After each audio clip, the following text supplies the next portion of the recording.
Êxodo capítulo 3. Moisés apacentava o rebanho de Jetro, seu sogro, sacerdote de Midian, e levando o rebanho para o lado oeste do deserto, chegou a Horebe, o monte de Deus. Ali o anjo do Senhor lhe apareceu numa chama de fogo no meio da sarça. Moisés olhou, e eis que a sarça estava em chamas, mas não se consumia. Então disse consigo mesmo: Vou até lá para ver essa grande maravilha, porque a sarça não se queima. Quando o Senhor viu que ele se aproximava para ver, Deus, do meio da sarça, o chamou e disse: Moisés, Moisés. Ele respondeu: Eis-me aqui. Deus continuou: Não se aproxime. Tire a sandália dos pés, porque o lugar em que você está é terra santa. Disse mais: Eu sou o Deus do seu pai, o Deus de Abraão, o Deus de Isaque, o Deus de Jacó. Moisés escondeu o rosto porque teve medo de olhar para Deus. Então o Senhor continuou: Certamente vi a aflição do meu povo que está no Egito, e ouvi o seu clamor por causa dos seus feitores. Conheço o sofrimento do meu povo. Por isso, desci a fim de livrá-lo das mãos dos egípcios e para fazê-lo sair daquela terra e levá-lo para uma terra boa e ampla, terra que mana leite e mel, o lugar do cananeu, do eteu, do amorreu, do ferizeu, do eveu e do jebuseu. Pois o clamor dos filhos de Israel chegou até mim, e também vejo a opressão com que os egípcios os estão oprimindo. Agora venha, e eu o enviarei a Faraó, para que você tire do Egito o meu povo, os filhos de Israel. Então Moisés perguntou a Deus: Quem sou eu para ir a Faraó e tirar do Egito os filhos de Israel? Deus respondeu: Eu estarei com você, e este será o sinal de que eu o enviei. Depois que você tiver tirado o povo do Egito, vocês adorarão a Deus neste monte. Moisés disse para Deus: Eis que, quando eu for falar com os filhos de Israel e lhes disser: O Deus dos seus pais me enviou a vocês, eles vão perguntar: Qual é o nome dele? E então o que lhes direi? Deus disse a Moisés: Eu sou o que sou. Disse mais: Assim você dirá aos filhos de Israel: Eu sou me enviou a vocês. Deus disse ainda mais a Moisés: Assim você dirá aos filhos de Israel: O Senhor, o Deus dos seus pais, o Deus de Abraão, o Deus de Isaque, o Deus de Jacó, me enviou a vocês. Este é o meu nome. Eternamente assim serei lembrado de geração em geração. Vai e reúna os anciãos de Israel e diga-lhes: O Senhor, o Deus dos seus pais, o Deus de Abraão, o Deus de Isaque, o Deus de Jacó, me apareceu dizendo: Em verdade, eu os tenho visitado e visto o que tem sido feito com vocês no Egito. Eu prometi tirá-los da aflição do Egito e levá-los para a terra do cananeu, do eteu, do amorreu, do ferizeu, do eveu e do jebuseu, para uma terra que mana leite e mel. E ouvirão o que você vai dizer, e você irá com os anciãos de Israel ao rei do Egito e lhe dirá: O Senhor, o Deus dos hebreus, veio ao nosso encontro. Agora, deixe-nos ir a caminho de 3 dias ao deserto, a fim de oferecer sacrifícios ao Senhor nosso Deus. Eu sei, porém, que o rei do Egito não os deixará ir, se não for obrigado por mão forte. Portanto, estenderei a mão e ferirei o Egito com todos os meus prodígios que farei no meio deles. Depois disso, o rei o deixará ir. Farei com que este povo encontre favor diante dos egípcios, e quando vocês saírem, não serão de mãos vazias. Cada mulher pedirá à sua vizinha e à mulher que estiver hospedada em sua casa objetos de prata, objetos de ouro e roupas, que vocês porão sobre os seus filhos e sobre as suas filhas, e assim vocês despojarão os egípcios. Êxodo capítulo 4. Moisés respondeu: Mas eis que eles não vão acreditar em mim e nem ouvirão o que vou dizer, pois dirão: O Senhor não apareceu a você. Então o Senhor perguntou a Moisés: O que é isso que você tem na mão? E ele respondeu: Um bordão. Então lhe disse: Jogue-o no chão. Ele o jogou no chão, e o bordão virou uma serpente, e Moisés fugia dela. Mas o Senhor disse a Moisés: Estenda a mão e pegue-a pela cauda. Ele estendeu a mão e pegou-a pela cauda, e ela se transformou em bordão. Então o Senhor disse: Isto é para que creiam que o Senhor, o Deus de seus pais, o Deus de Abraão, o Deus de Isaque, o Deus de Jacó, apareceu a você. E o Senhor continuou: Põe agora a mão no peito. Ele o fez, e tirando a mão do peito, eis que ela estava leprosa, branca, como a neve. Então o Senhor disse: Põe a mão no peito outra vez. Ele a pôs no peito novamente, e quando a tirou, eis que se havia tornado como o restante de sua carne. O Senhor continuou: Se eles não acreditarem em você, nem atenderem à evidência do primeiro sinal, talvez acreditarão na evidência do segundo. Se eles ainda não acreditarem mediante esses dois sinais, nem ouvirem o que você disser, pegue um pouco de água do rio e derrame na terra seca. E a água que você pegou do rio se transformará em sangue sobre a terra.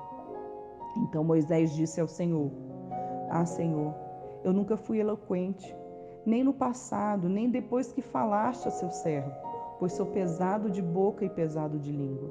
O Senhor respondeu: Quem fez a boca do homem? Ou quem faz o mudo, ou o surdo, ou o que vê, ou o cego? Não sou eu, o Senhor? Agora vá, e eu serei com a sua boca e lhe ensinarei o que você deve falar. Porém Moisés respondeu: Ah, Senhor, envia alguém, outro que quiser enviar, menos a mim. Então a ira do Senhor se acendeu contra Moisés. O Senhor disse: Arão, o levita, não é seu irmão? Eu sei que ele fala fluentemente. Eis que ele vem ao seu encontro, e ao ver você, se alegrará em seu coração. Você falará com ele e porá na boca as palavras. Eu serei com a sua boca, e com a dele ensinarei a vocês o que devem fazer. Ele falará por você ao povo. Ele será como se fosse a sua boca, e você será para ele como um Deus. Leve, pois, a mão a este bordão, com o qual você fará os sinais. Moisés voltou para Jetro, seu sogro, e lhe disse: Deixe-me voltar aos meus irmãos que estão no Egito, para ver se ainda vivem. Jetro respondeu: Vá em paz. O Senhor disse a Moisés em Midian: Volte para o Egito, porque já morreram todos os que queriam matar você. Então Moisés tomou a mulher e os filhos, fez com que montassem no jumento e voltou para a terra do Egito. Moisés levava na mão o bordão de Deus. O Senhor disse a Moisés: Quando você voltar ao Egito, trate de fazer diante de Faraó todos os milagres que pus em sua mão. Mas eu vou endurecer o coração de Faraó, para que não deixe o povo ir. Diga a Faraó: Assim diz o Senhor: Israel é meu filho, meu primogênito, e eu digo a você: Deixe o meu filho ir, para que me adore. Mas se você não quiser deixá-lo ir, eis que eu o matarei, seu filho, seu primogênito. Estando Moisés no caminho, numa estalagem, o Senhor o encontrou e quis matá-lo. Então Zípora pegou uma pedra afiada, cortou o prepúcio do seu filho e com ele tocou os pés de Moisés e lhe disse: Sem dúvida, você é para mim um marido de sangue. Assim o Senhor o deixou. Ela disse marido de sangue por causa da circuncisão. O Senhor disse a Arão: Vá encontrar-se com Moisés no deserto. E ele foi, e encontrando no monte de Deus, o beijou. Moisés relatou a Arão todas as palavras do Senhor, com as quais o havia enviado, e todos os sinais que haviam mandado realizar. Então Moisés e Arão foram e reuniram todos os anciãos dos filhos de Israel. Arão falou todas as palavras que o Senhor tinha dito a Moisés, e este fez os sinais diante do povo.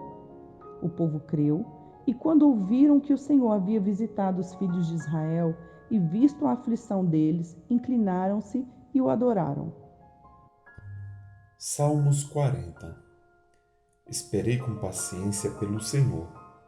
Ele se inclinou para mim e me ouviu quando clamei por socorro. Tirou-me de um poço de perdição, de um atoleiro de lama. Colocou os meus pés sobre uma rocha e firmou os meus passos. E me pôs nos lábios um cântico novo, um hino de louvor ao nosso Deus. Muitos verão essas coisas, temerão e confiarão no Senhor. Bem-aventurado é aquele que põe no Senhor a sua confiança e não se volta para os arrogantes, nem para os que seguem a mentira. São muitas, Senhor, Deus meu, as maravilhas que tens operado e também os teus desígnios para conosco. Não há ninguém que possa se igualar a ti. Eu quisera anunciá-los e deles falar, mas são mais do que se pode contar. Sacrifícios e ofertas não quiseste. Abriste os meus ouvidos. Holocaustos e ofertas pelo pecado não requeres. Então eu disse: eis aqui estou. No rolo do livro está escrito a meu respeito. Agrada-me fazer a tua vontade, ó Deus meu. A tua lei está dentro do meu coração. Proclamei as boas novas de justiça na grande congregação. Jamais cerrei os lábios. Tu o sabes, Senhor. Não ocultei no coração a tua justiça. Proclamei a tua fidelidade e a tua salvação. Não escondi da grande congregação a tua graça e a tua verdade. Não retenhas de mim, Senhor, as tuas misericórdias, que a tua graça e a tua verdade sempre me guardem. São incontáveis os males que me cercam, as minhas iniquidades me alcançaram, tantas que me impedem a visão. São mais numerosas que os cabelos da minha cabeça e o coração desfalece. Agrada-te, Senhor, em me livrar. Apressa-te, ó Senhor, em me socorrer. Que sejam envergonhados e cobertos de vexame todos os que buscam tirar minha vida. Retrocedam e cubram-se da vergonha os que se alegram com o meu mal. Sofram perturbação por causa da sua vergonha aqueles que me dizem: bem feito, bem feito. Exultem e em ti se alegrem todos os que te buscam.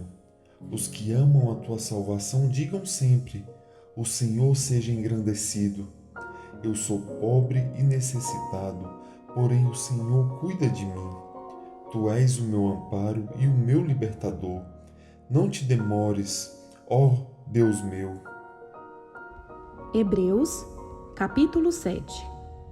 Porque este Melquisedeque, rei de Salém, sacerdote do Deus Altíssimo, foi ao encontro de Abraão, quando este voltava da matança dos reis, e o abençoou. Foi para ele que Abraão separou o dízimo de tudo.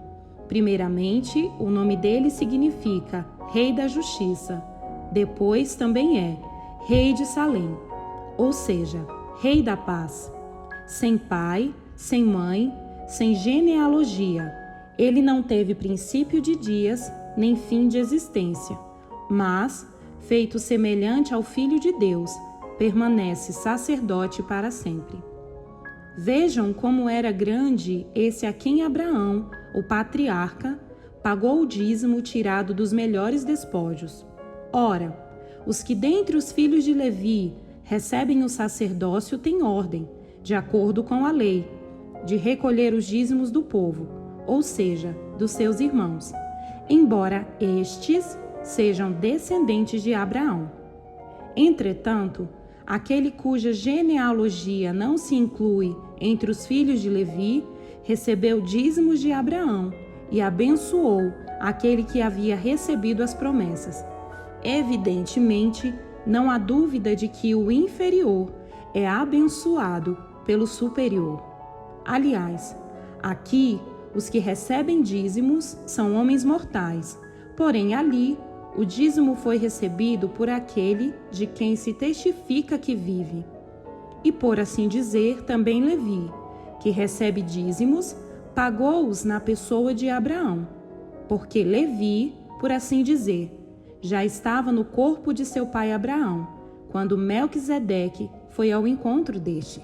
Portanto, se a perfeição fosse possível por meio do sacerdócio levítico, pois foi com base nele que o povo recebeu a lei, que necessidade haveria ainda de que se levantasse outro sacerdote, segundo a ordem de Melquisedeque, e não segundo a ordem de Arão?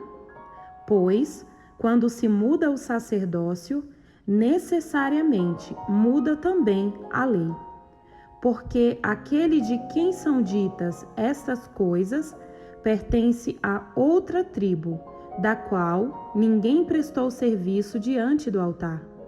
Pois é evidente que nosso Senhor procedeu de Judá, tribo a qual Moisés nunca falou nada a respeito de sacerdócio.